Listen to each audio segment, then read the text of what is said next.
जो इस आवाम की आवाज़ है ना, वो एक ही नाम पे है, वो है वज़ीर आज़म इमरान खान। फॉर्म 47 के जितने भी आपके एमएनएज़ मुंतखब हैं, वो आपको पता है जिस तरीके से हुए हैं, लेकिन आवाम ने जो अपना फ़ैसला सुनाया है 8 फरवरी को, वो सबको पता है कि वो वोट किसने दिया है। तो हम पहले भी पीटीआई में थे, अब भी हम पीटीआई में ही हैं, ना हमने पीटीआई कभी छोड़ी।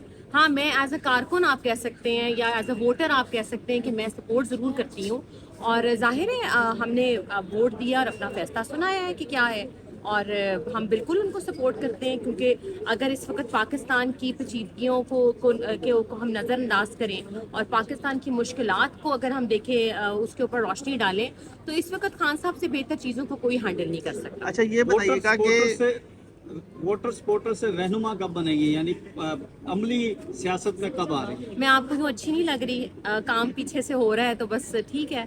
अभी तो आपके सामने है, आज जिले शाह के केस से फात साहब को बेल मिली है।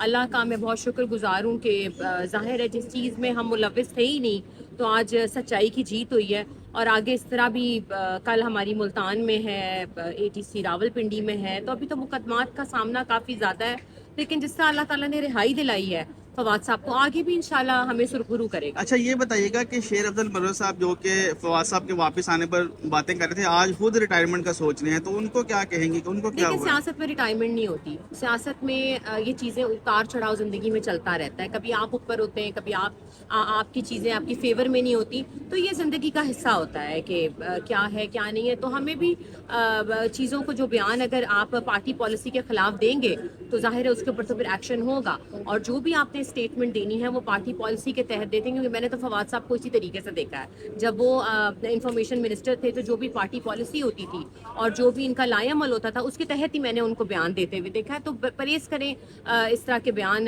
पार्टी में उनके और भी बहुत से लोग हैं जो बयान देते हैं, लेकिन पार्टी पॉलिसी के तहत ही बयान। अच्छा, ये बताइएगा कि अभी फवाद साहब ने जिक्र किया कि जो साबिक जर्नैल हैं उनको कब्रों से निकालने की बातें हो रही, तो वो गालिबन शायद सुहेल बड़ाई साहब का जिक्र कर रहे थे, तो ये क्या मामला हुआ है? इसके ऊपर उनका तज्जिया है, इसके ऊपर मैंने अभी प्रॉपर देखा नहीं है कि क्या है, लेकिन अब देखते हैं कि जाहिर है पाकिस्तान की हिस्ट्री में इन सब का रोल बहुत ज़्यादा रहा है जब से पार्टीशन हुई है। तो अब देखते हैं कि साबिक इन दानिश्वरों के मुतालिक क्या कहेंगे, जो मौजूदा को तो कुछ नहीं कहते, जो गुजर जाते हैं उनके पीछे पड़ जाते हैं?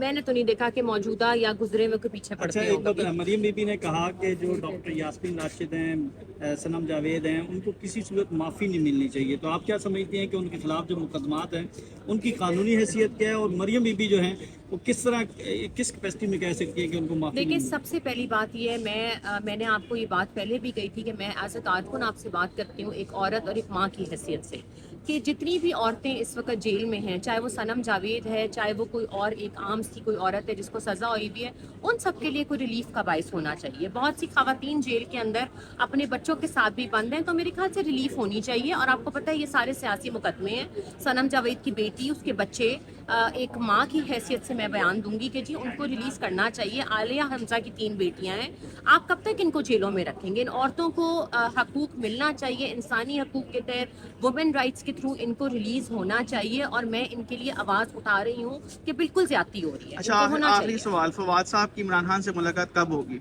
बस देखें आप, इंशाल्लाह अब जरा जेल से पैगाम आया है फवाद साहब के लिए? नहीं, अभी पैगाम कौन लाएगा मुझे बताएं, लेकिन इंशाल्लाह देखें ना, अभी जरा ये केसेस से हम फारिग हो जाए तो फिर इंशाल्लाह मुलाकात जरूर होगी। हमने जाना कहाँ है छोड़ के?